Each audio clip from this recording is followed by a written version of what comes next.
Okay, we got a little more progress.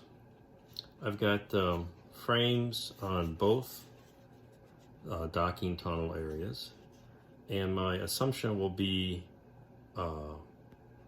these were launched on the Gemini, and there's a like a fitting on the lab, and they get close, the astronaut opens a hatch, the tunnel inflates or it deploys, and the astronaut has to go in a suit and like zip up the end on the lab to make a seal, and then he can have the lab probably repressurize the whole thing, and then he can take his suit off and go through a hatch in here. So anyway, those frames are done. I painted the nose white. Next is to paint the bottom half of the fuselage aluminum. I'll make a darker aluminum on the nose. And what I've also got, there was a note on the old drawing that there's 2 radiators, 100 square foot each. So this is a 10 by 10 foot scale.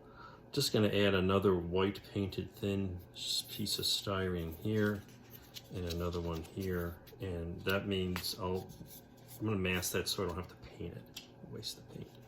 So this is coming along. Also started working on, while some of the stuff's been drying, cutting out the Real Space Models vac formed aft thermals curtain. That's just sitting in here loose, checking the fit, and I'll glue that in with some kind of tacky glue or something, and then foil that up, because I want to be able to have this all assembled when I attach everything. And that also means everything's got to be painted before I can build the tunnels, because I can't paint anything with the tunnels attached. So meanwhile, we've got the frames. I added the frames to the Gemini. Again, just some strip styrene L shapes here.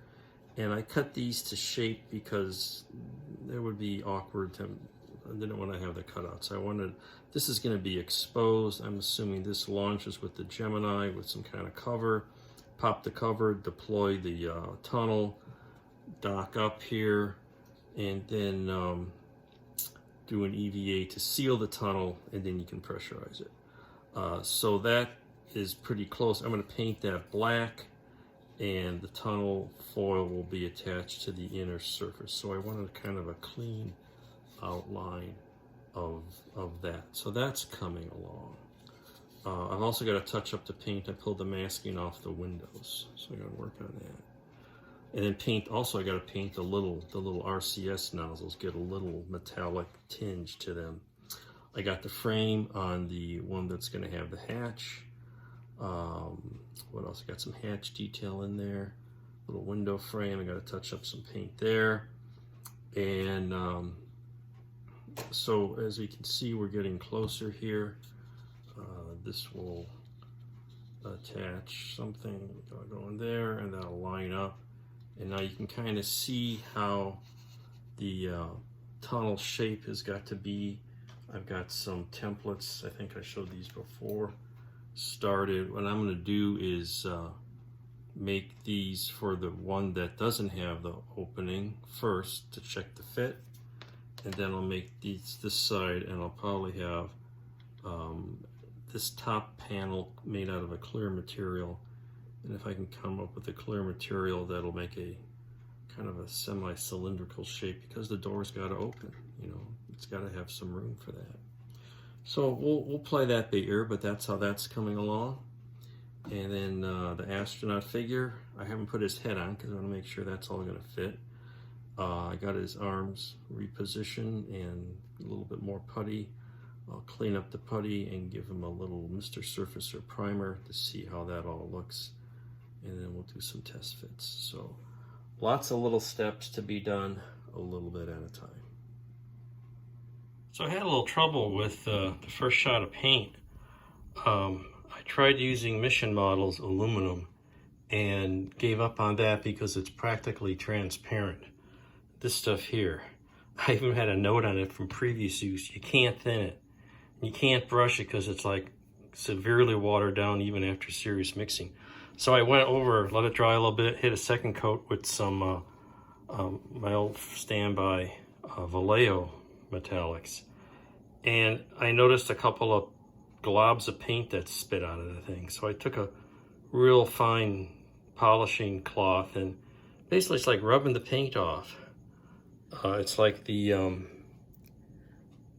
primer failed or something. I had a little trouble like this on the M2F2. So I think I might just strip all this off and start over again. While the paint is drying on the lab, I'm gonna work on finishing up the capsules, because it turns out everything's got to be painted and decaled and finished before I can attach the capsules to the lab. So it's kind of a slow process. So I put a little filler in the middle of the Real Space Models vacuum form blanket form, because I think that hole was only there on 6 and 7, Gemini 6 and 7. So you take the nice little vacuum form thing, cut a couple notches for the rocket engines, and that'll pop right in there. And the trick is getting the diameter correct and tweaking the fit. And there we go. And so you do a little test fit, and then what I'm going to do is use some tacky glue around the inside ledge here and secure that. That should hold. That's pretty good adhesive. And I use these little tools here to get it in and out. I got the other one in and it's setting up. And then we'll cover that with gold foil.